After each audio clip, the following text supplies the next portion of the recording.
Welcome, everybody. Today is day 23 for me. Earlier, I wrote chapter 23 because I knew that I would be behind, so I have to kind of catch up. So the word count since the last time you have been here has went up a little bit. Not that much. Let's see. We are supposed to be we're supposed to be at 43,333. We are at 44,016. No, I didn't update that. We're at 45,672. Let me go ahead and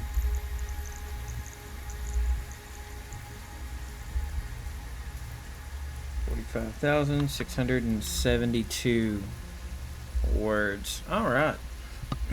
So that's where we are. Sorry about that.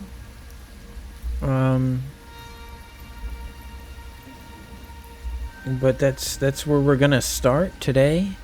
Let me go ahead and make an announcement real quick on another page of mine, so we can get this going.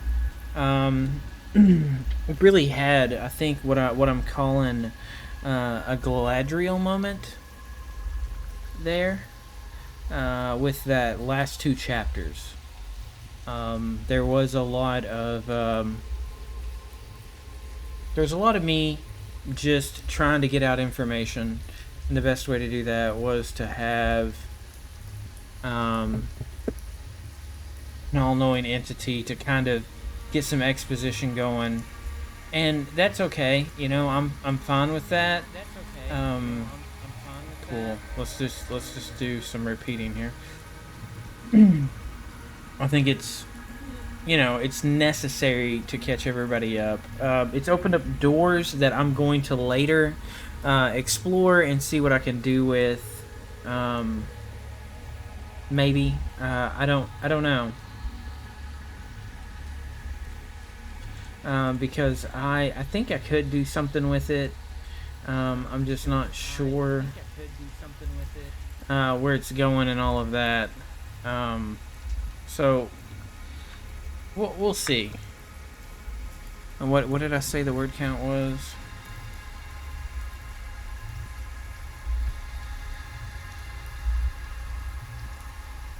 Okay. That is posted. Music is going. I got our drinks. Okay.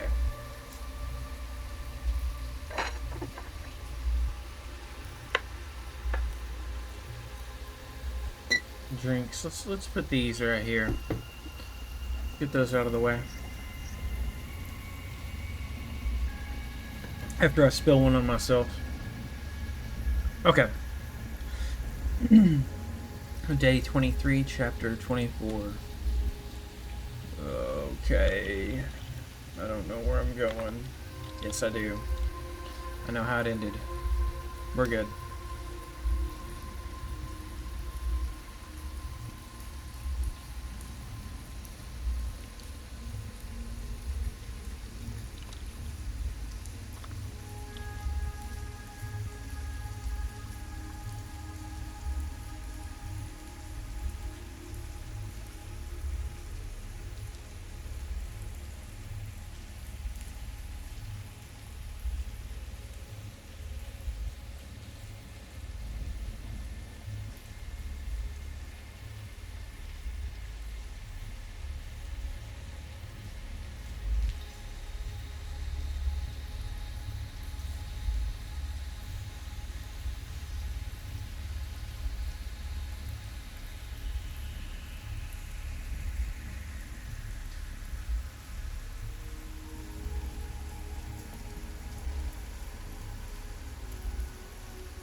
Sorry, I'm having a moment here. I don't know if I want to do this.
Hey, Madison, I hope you're doing well. I'm.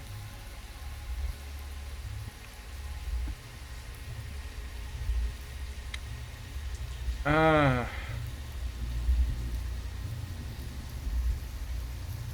alright. Pick a number, Madison. 1 out of 100.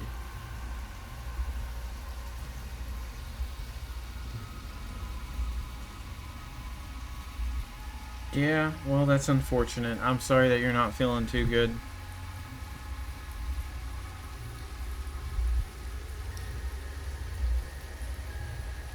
I can't decide something, and I need you to pick a number for me to decide.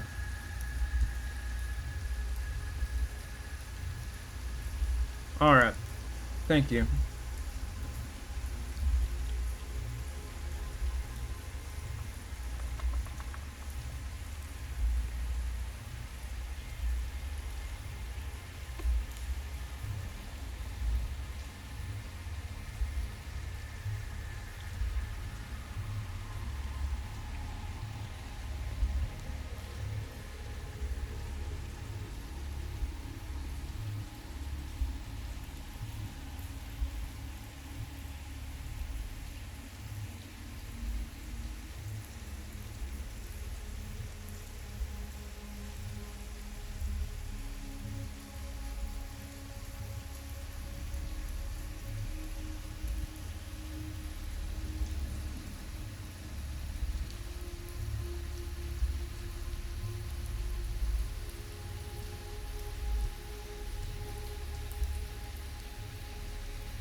We need to find the librarian's description really quick.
Okay.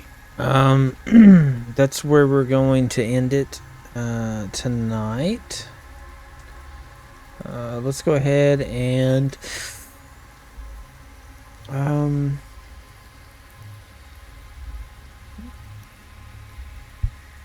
add this count to what we already did today. So give me just a second.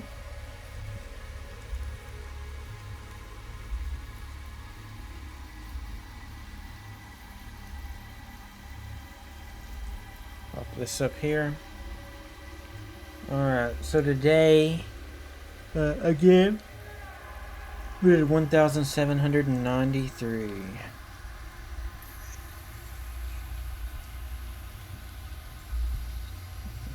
The home, my laptop, meh. Okay. So we are at 47,465.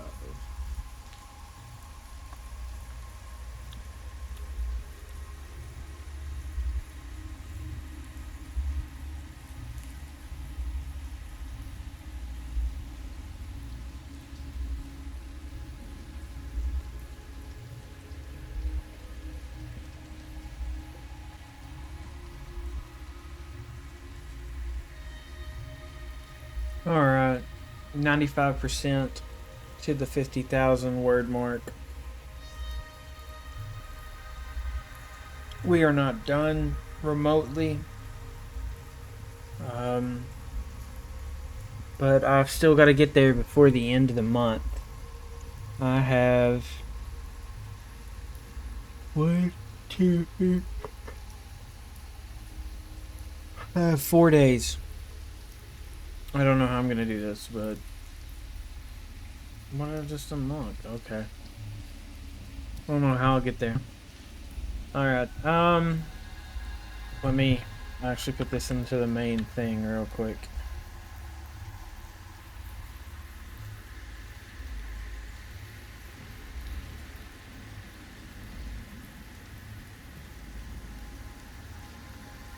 Okay.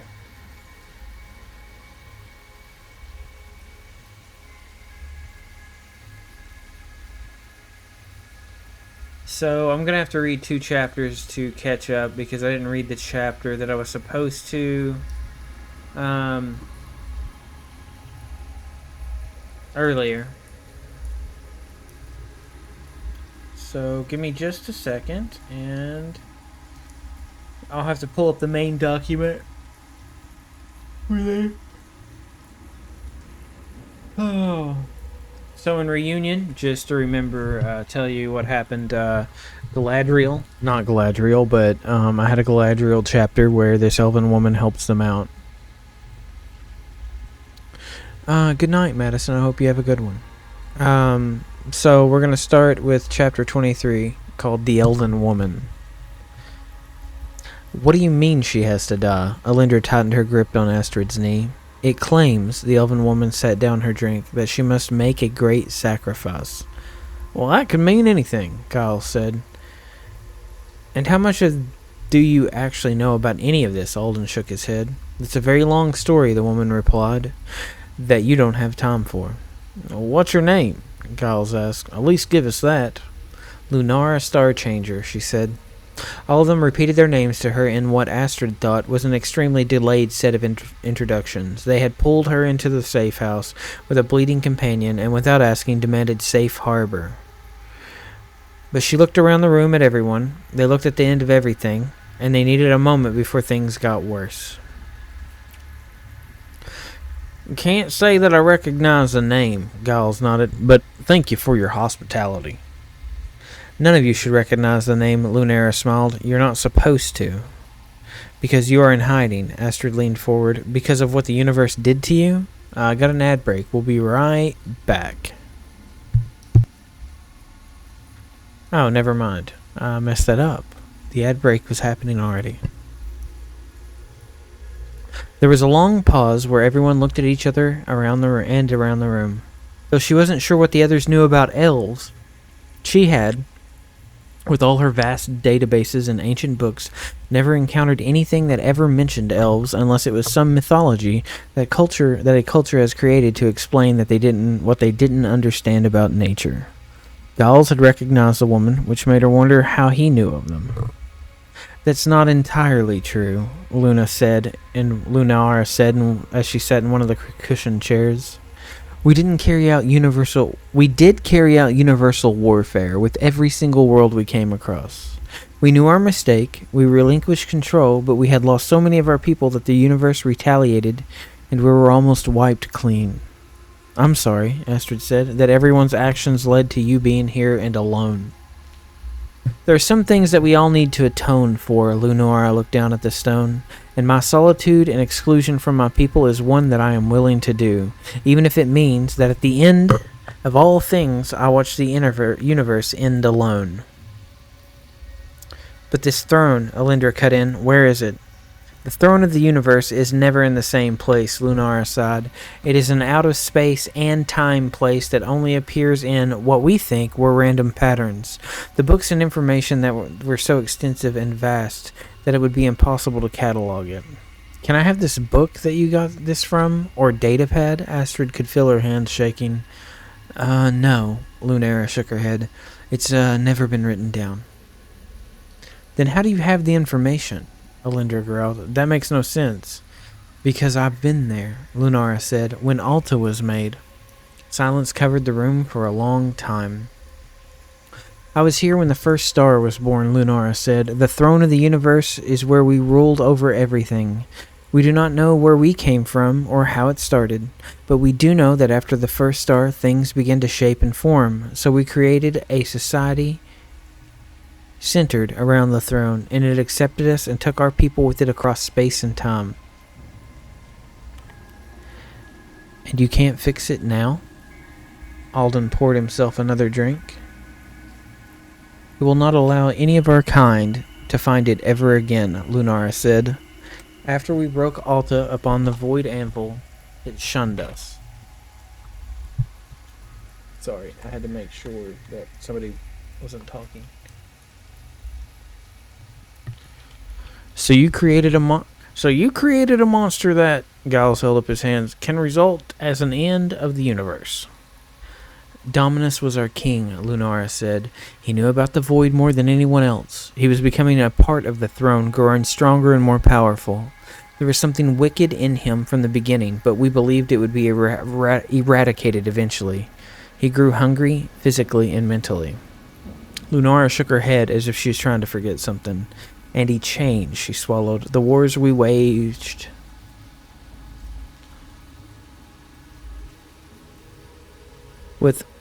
Oh my god, it's so fucking... With Alta leading us were brutal and unforgivable. So we rose against him, banished him with the power of the throne, and with that shattered Alta. What is the Stellar Shard? Astrid whispered. What is it exactly? It is full of knowledge of the throne, Lunara said. It is the remaining good that is left of Dominus before madness and hunger took him. Your people can interact and read those parts of him because, when we cast him out, his blood was spread across the universe, and though he had been destroyed at the end, he was a creator first. So I have the blood of Dominus? Astrid stood. The triangular piece fell on the ground. You are his blood, Lunara said, and you are my sister. Can we stop any of this from happening? Alindra stood up and grabbed Astrid's hand. You can leave. Lunara looked around the room. All of you can leave. Let this happen on its own. Let this Orcam Vortrox get her hands on the shard. Why does she want it? Gravax finally said. What would it serve her? It doesn't. Lunara stood and walked back to get another drink. She is influenced and lied to by those that I fought against in the last days of Dominus.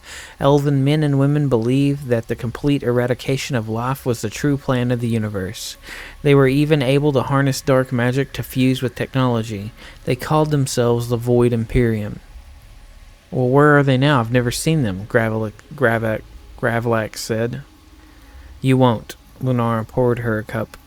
Because their souls are bound to the ships that Vortrox and the rest pilot. Their ships? Alindra frowned. Living ships? Yes, Lunara nodded. How many? Alden started pacing. And how do we know? There were 105 in the Galactic Coalition, Lunara said, but there are 2 rogues moving through the universe, consuming crews and pretending they are derelict ships, mad and lonely. Will the Valmont be able to stand against one of those void ships? Giles asked. No, Alden sighed. We don't have that much firepower. Especially not for 105 ships. You just need to get to the throne, use the shard, and the rest is up to Astrid, Lunara said.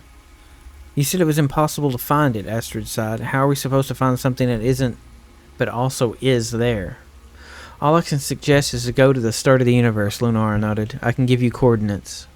The start of the universe. Guile licked his lips, stuck a cigarillo in his mouth. Sounds like that could be both dangerous and lucrative. I don't know what the dark and ancient beings of war are left there, Lunara said, and I don't know exactly if it is worth your time, but that is a place you must go next. Can you not go? Alden said. With us? The throne won't let her, Astrid said. We would never find it. She is correct, Lunara nodded, and I have somewhere I need to be. Where's that? Alden frowned. Untamed ghosts, she looked up at the ceiling, that need to be put to rest. Do you think Bernice will recover soon? Alden asked. We need to get going. I don't know, Lunara replied, but you're going to rest before you go anywhere else. No one argued with her, especially after she assured them that they were safe from any sort of intrusion, so they followed her through the narrow halls lit with fluorescent lighting until she stopped at a large room that doubled as the living area that they had seen previously. There were doors that were open, revealing 2 large beds that were illuminated by soft yellow lamps. There were 6 doors, not just doors. Alden didn't go into one of the rooms immediately. Instead, he poured himself another drink, turned on the holovids, and started watching the Intergalactic News Network. Everyone else excused themselves into a room to sleep.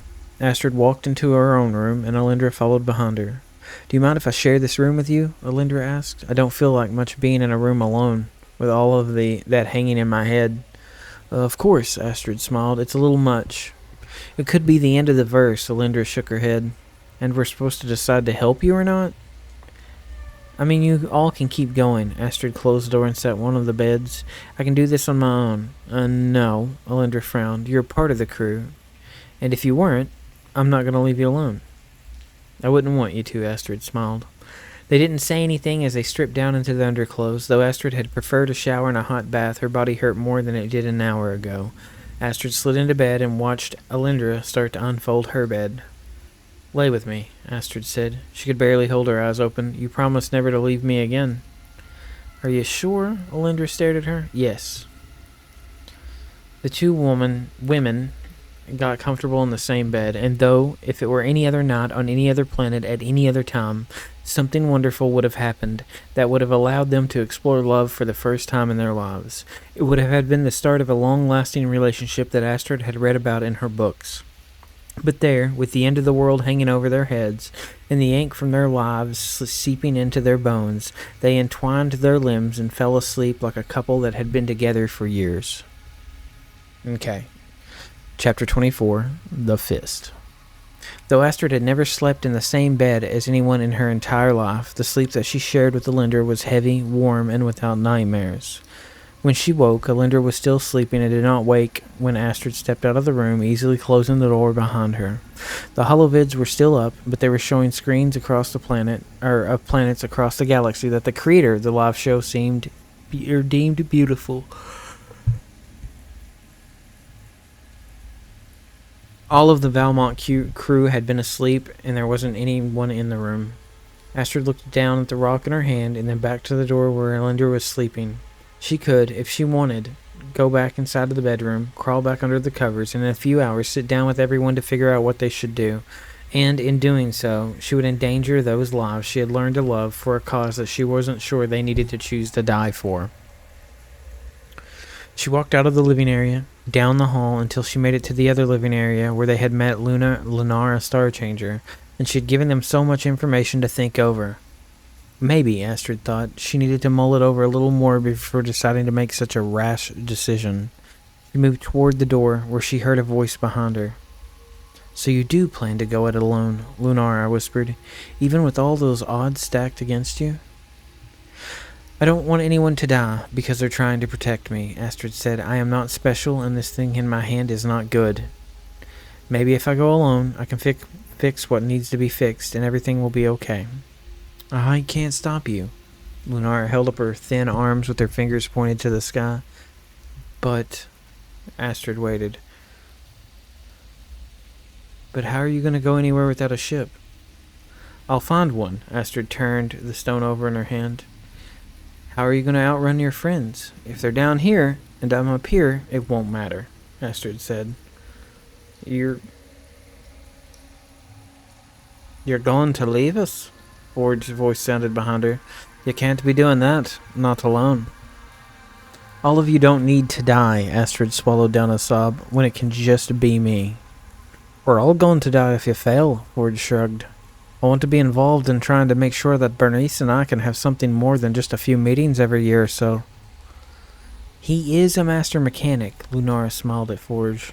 But we're going to need a ship, Forge said, one of the finest and fastest. Where? Astrid asked. Forge winked and smiled. A few minutes later, the security door hissed open to Gravix's sleeping quarters. The Wrong was sitting in his bed with his eyes closed in deep meditation. When Forge cleared his throat, Wrong opened his eyes and smiled that sharp-toothed smile. I don't know what you're playing at, Forge said, but I've got a proposition for you. Oh, what is it? Gravix looked between the two of them with his large red eyes. We need a captain of the best spaceship. Or the ship in space, Forge said. I can do that. Gravix clicked a few times excitedly. Good. Get your things, Forge said, but make sure you stay quiet. The three of them moved through the safe house as quietly as they could. Lunara had ordered them a quick air car back to the city to meet with the library to get the shard and leave. The car ride was silent, and none of them spoke nor looked when Astrid wiped a few tears. There wasn't a laugh there with Alindra, not how things were now. Maybe if she made it back, and Alindra would forgive her for leaving her behind, there would be a chance. But the way things were now, she didn't see anything but heartbreak and death. The library met them outside of her room, at the bottom of the stairs, not in her cybernetic form, but as they seen her in her personal chambers. She had the shard in her hand and handed it to Astrid before she had time to say anything. I would like to go, the library said. Are you sure? Forge asked. The world's dangerous and we can't promise that you'll come back. I've made my peace with the real God, Library said. Though she had the metal visor over her eyes, Astrid watched as she walked up the stairs with ease and out into the light. She took a deep breath and regarded the people walking on the streets as they moved around her, staring at all the ports that were on her head and fingers. It's been a while, she smiled. They got back into the car, flew to the spaceport, and rode the transport back into the space station where the Void Crusher was docked. Gravix said nothing but walked quietly among the people clicking the whole time. Astrid had started to realize that the clicking was either a nervous habit or a happy one. Either way, Forge and Astrid were ready to face whatever was on the ship if they needed to. The Void Crusher was the cleanest ship that Astrid had seen. Though the Valmont showed signs of being lived in, this ship had the feeling that most of the rooms had not seen a living being in a long time. Forge whistled and turned circles in the docking bay. You've kept her clean, Forge said. You always liked her clean. I don't know. Gravix looked at the ship and smiled. She's just too beautiful to be dirty. Well, that she is, Forge nodded. I don't mean to be rude, Astrid said, but we're running on borrowed time here. If they wake and see us gone... Alindra's going to kill all of us, Forge nodded. The library said something like, oh dear, as they moved to the control room. It was then that she realized there wasn't a permanent crew. There were uniformed beds in every sleeping quarter with a standardized poster of block letters of the GC. Other than that, she couldn't tell anything about those who had stayed in their rooms. It was probably, she realized, those soldiers they had met back in the canyon. The control deck was much larger than the Valmont. Though it wasn't a warship, it was older, faster, and the technology that Astrid couldn't tell what it did. The library smiled and walked around admiring all the gear and ran her fingers over a few pieces. In the center of the room there was a neural helmet and a chair that had been raised high enough as possible to ensure that Gravix could sit comfortably. Where are we going? Gravix asked. Astrid read off the coordinates, and the Wrong started to get out of get up and type them in, but Forge walked over to the station to do it. There was a beep, and he shook his head. This is so complicated, the arcane that the calculations for the jump will take 20 minutes, Forge scoffed. We really are going somewhere that's almost unreachable. I'll connect to the ship to see what it says. Gravix slid the helmet down. What? Nothing happened. Gravix once again pulled the helmet off and put it back down over his head. Library watched him without any real interest while Forge walked over and checked the helm himself. When did you install this? Forge asked. I didn't, Gravix frowned. Vortrox did. Of course, Forge sighed. The Galactic Coalition didn't believe in neural networking did believe the neural networking was best. There's, something better, the voice said. Everyone looked around the room, then at each other. Astrid pulled her blade out of thin air. The library started looking for cover. Forge had pulled his scatter gun. Gravix gripped his pistols and backed away from the chair. Who's there? He shouted. Kyomu, the voice said. Kyomu. Astrid blinked as a woman flickered from nothing into existence sitting in the chair. Though she looked real, with her dark skin and long dark hair, her body seemed transparent. She was a projection. But who? Who is Kyomu? Forge racked his gun. It's good to see you again, Forge, Kyomu smiled. You got away from me. What are you talking about? Forge shouted. And poor Skiz, she pouted, mentally limping along. I don't know this woman. Gravix had pulled his pistols and was pointing them at her. Doesn't matter now, she smiled. Everyone is waiting. Everyone? The library said, looking from behind the communication station. The Void Imperium. She looked at the library and frowned. What are you? Before the library could speak, the woman shrugged and flicked her wrist. There was a deep guttural sound that echoed throughout the ship, and all the screens went from green and black to simply black. It doesn't matter, she said. Time to go. The way technology had been made to jump through space, a ship had to calculate using real-time data and projected time data, cross-reference them, and then make the correct calculations from one place to another. This required a bit of space in front of them so that they could launch themselves into space-time without destroying the things that might be around. On the outside, it looked like the ship was there, and then the next moment, a white flash, and it was gone. The Void Smasher didn't do any of the things it was supposed to.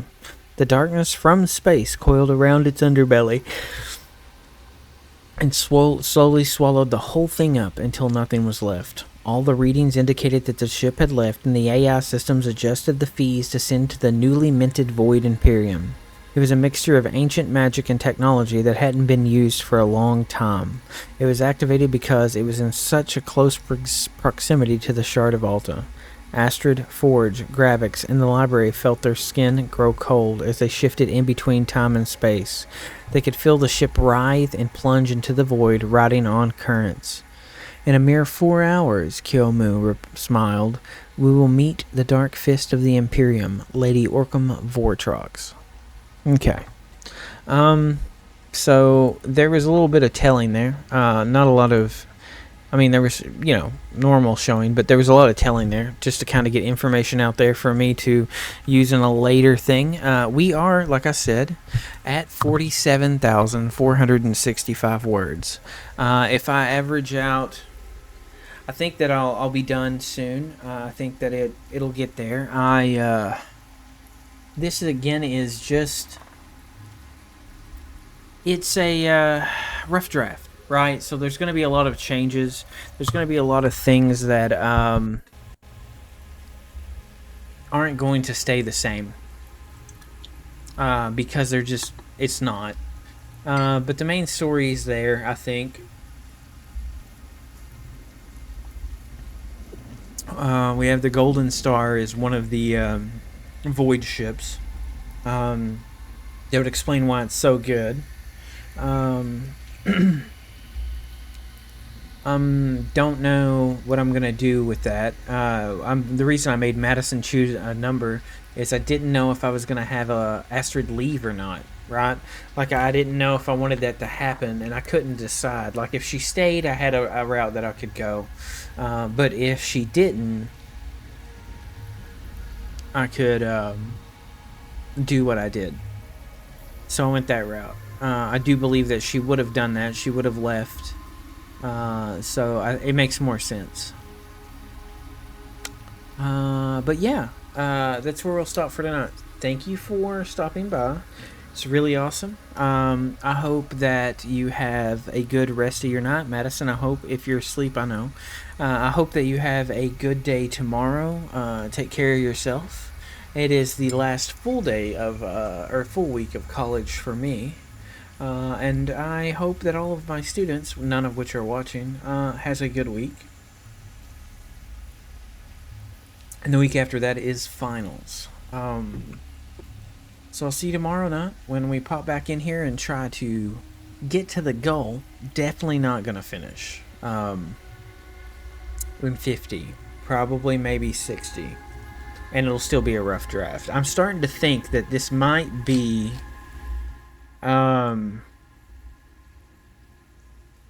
without meaning to, a very large book.